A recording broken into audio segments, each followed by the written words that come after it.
नमस्कार, आप देख रहे हैं केडी न्यूज। केडी न्यूज में आपका स्वागत है।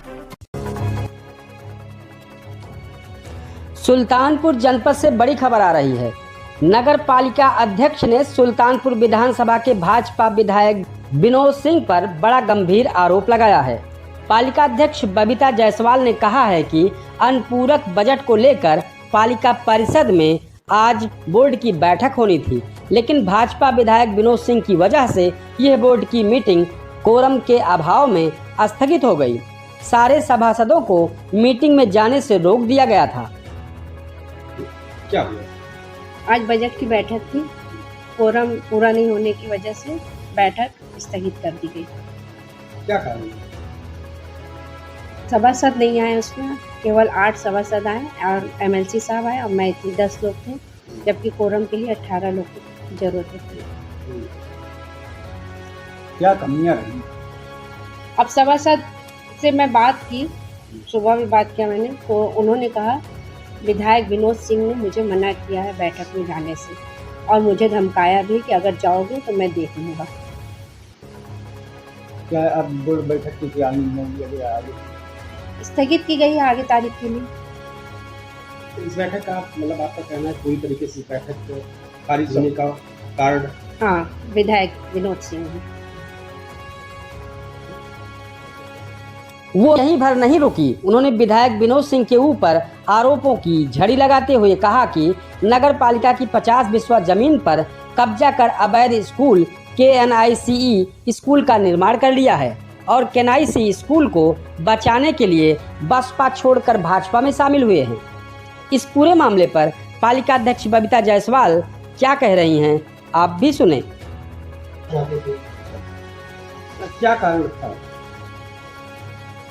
अभी जब ये विधायक बने उसके पहले वो मेरे पास आए और उन्होंने कहा कि जो कि पालिका की ज़मीन पे KNICE स्कूल चल रहा है, इस समय 50 बिस्सा ज़मीन है, मेन एकदम शहर के बीच में है।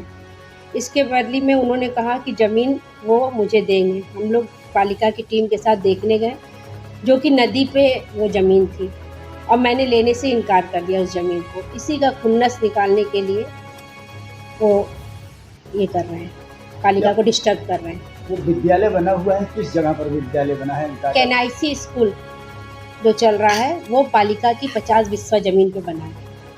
क्या वो तालाब था या और कुछ? जलमग्न क्षेत्र था पालिका का।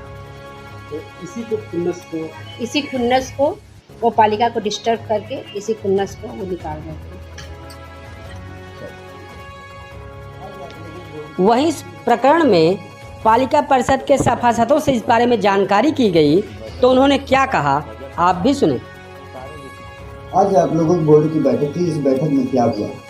आज नगर पालिका की बोर्ड की बैठक थी और बोर्ड बैठक बजट का था। बजट के साथ ही सारे विकास कार्य या 1 साल का लेखा जोखा आता है कि हमने क्या किया क्या नहीं किया, किंतु इस बैठक में इस तरह का कोई एजेंडा नहीं था। केवल लूट खसोट के लिए, भ्रष्टाचार को बढ़ावा देने के लिए एजेंडा लाया गया था, जिसका हम लोग लगातार 4 साल से विरोध कर रहे हैं कि इस तरह का एजेंडा ना आए। एजेंडा आए पूरा नगर के विकास को लेकर, जनहित की बातों को लेकर, इस तरह का एजेंडा आए। नहीं आता है तो हम लोग विरोध करते हैं और आज भी वही विरोध किया गया कि एजेंडा पूर्ण नहीं है, इसलिए इसका किया जाए। भी इन्होंने 11 लाख रुपया टैक्सी स्टैंड का माफ़ कर दिया।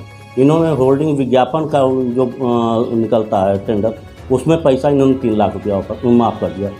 किस अधिकार से माफ़ कर रहे हैं? केवल एकाधिकार इनका है। एकाधिकार समाप्त करने के लिए हम लोग लगातार प्रयासरत हैं कि एकाधिकार समाप्त हो, बोर्ड के सामने सारी बातें आए, भ्रष्टाचार पर लगाम लगे।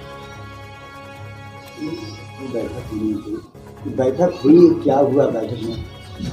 बोर्ड की बैठक प्रस्तावित थी, हम लोग आज उसमें नहीं गए। पिछली बोर्ड बैठक में भी नहीं जा पाए क्योंकि जो व्यवस्थाएं नगर पालिका की हैं वो पूरी तरह से ध्वस्त कर दी गई हैं, इसलिए हम लोग इस बैठक में भी नहीं गए। आज की बैठक का सिर्फ एक एजेंडा वित्तीय वर्ष 2022-23 के बजट के स्वीकार था। उस बैठक में जाने का क्या मतलब है, जिस बैठक में ना तो जनहित की कोई बात है, ना नगर पालिका के मुख्य काम बिजली पानी सफाई इसकी बात है, ना नगर पालिका में हो रहे भ्रष्टाचार पर चर्चा की कोई बात है, ना नगर पालिका में अभी टैक्सी टेम्पो में जो ठेके में अनियमितता हुई उसकी चर्चा पे कोई बात है। तो इसलिए हम लोगों ने 7 लोगों ने तय किया कि इस बैठक में जाने का कोई औचित्य नहीं, क्योंकि हम लोगों की वहाँ कोई सुनी बात नहीं जाती, ना हमारे क्षेत्र की ना हमारे वार्ड की कोई समस्या वहाँ सुनी जाती है। इसलिए हम लोगों ने बैठक का बहिष्कार करते हुए आज की बैठक में न जाने का मन बनाया। वो जमीन का क्या मामला था? स्कूल के विनोद सिंह मंत्री कीजिएगा, उसको आरोप कर रहे हैं कि वो जमीन। देखिए, बबीता जायसवाल पूरी तरह से बौखला गई है। माननीय मंत्री जी का अगर किसी भी तरह का कोई ज़मीन का मामला है तो हमें लगता है सुप्रीम कोर्ट या हाई कोर्ट के आधार पर है। तो वो ज़मीन कहाँ पर किसको देंगे, कहाँ नहीं लेंगे, ये तो अलग विषय है। वो लेने देने का मामला है कि इस ज़मीन के एवज में कहीं दे दें या उतना पैसा जमा कर दें, वो अलग विषय है। उसको तो मंत्री जी डिनाई भी नहीं कर सकते, उसको देंगे। ये केवल एक आरोप लगाया जा रहा है उनके ऊपर की ज़मीन को लेकर। क्या ये ज़मीन ये कह सकते हैं कि हाँ ठीक है वो ज़मीन आप ले लीजिए, हमको दूसरी ज़मीन दे दीजिए? इनका अधिकार है। उस ज़मीन की कीमत की ज़मीन उनको चाहिए। उस ज़मीन को अगर वो दे रहे हैं तो उसको प्रशासन शासन कोर्ट का मामला है। उसमें इनके ऊपर आरोप जो लगा रहे हैं वो निराधार हैं। आज बैठक में विनोद सिंह पर आरोप लग रहे हैं कि विनोद सिंह ने सभासदों को किसी तरीके से उनको रोका जाने से लिए, क्या इस तरीके कोई मामला है? देखिए, ये आरोप उनका निराधार है। वो फ्रस्ट्रेशन में आरोप लगा रहे हैं, क्योंकि उनके सामने 55-58 करोड़ रुपए हाथ से निकल गया कि वो लूट खसोट एकाधिकार नहीं कर पा रहे। हाँ, ये एकाधिकार उनका रहता है कि मैं टेंडर निकालूंगी, मैं जहाँ चाहूँगी वहाँ काम कराऊंगी, मैं इनका माफ़ कर दे रहा हूँ, टैक्सी स्टैंड माफ़ कर दिया, विज्ञापन शुल्क माफ़ कर दिया, गृह कर जलकर बढ़ा दिया, किसी पर कोई नियंत्रण नहीं। इसलिए उनको ये तकलीफ़ है कि विनोद सिंह नवनिर्वाचित हुए हैं, उनके ऊपर ये आरोप लगाकर कि ये थोड़ा सा प्रेशर इनके ऊपर बन जाए माननीय मंत्री जी के ऊपर, ताकि ये हमारा विरोध न करे। और विरोध उनका नहीं, विरोध तो हम लोग लगातार करते आ रहे हैं। इस बार उनके साथ वाले सभासद भी कहीं ना कहीं पीड़ित हैं, जिस पर वो भी हमारे साथ खड़े हुए। सनसनीखेज खबरों के लिए KD news UP YouTube channel subscribe करें।